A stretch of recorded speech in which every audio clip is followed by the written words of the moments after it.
Sandra Morgan's running for mayor of East Cleveland in the 2025 election, and she has something she'd like to share with you. Here's Sandra Morgan. Hey, how are you? I'm glad to see you.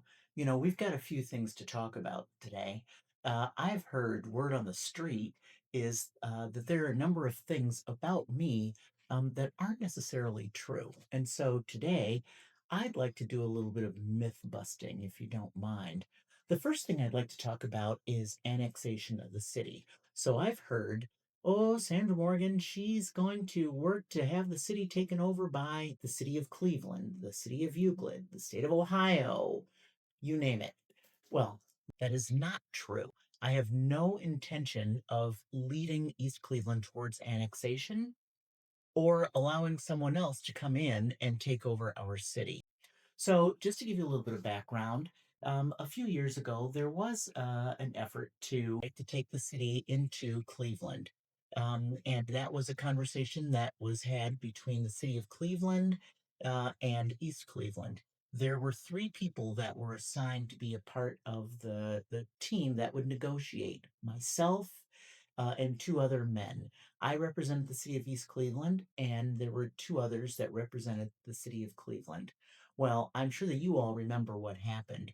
Our council was not interested in doing that. They brought forth a list of demands and interests that were not of interest to the city of Cleveland, and so everything went away. But in the meantime, what the city of Cleveland was prepared to offer us was number one, to accept all of our debt. So they were going to absorb all of our debt, including those lawsuits that we had, for the bad behavior of our police. Number two, they were going to make us an independent ward. So we would become another ward of the city of Cleveland, and therefore we would have a city councilman working on our behalf. And lastly, through the economies of scale, a number of our costs would go down, similar to the way that the price of water in the city of East Cleveland went down when we joined the Cleveland water utility.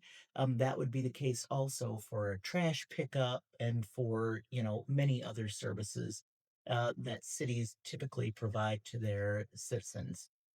All that being said, that fell apart years ago, and there's no interest on anyone's part for annexation or to be joined up with anyone else. So, as far as I'm concerned, and if I am mayor, East Cleveland will remain proudly independent.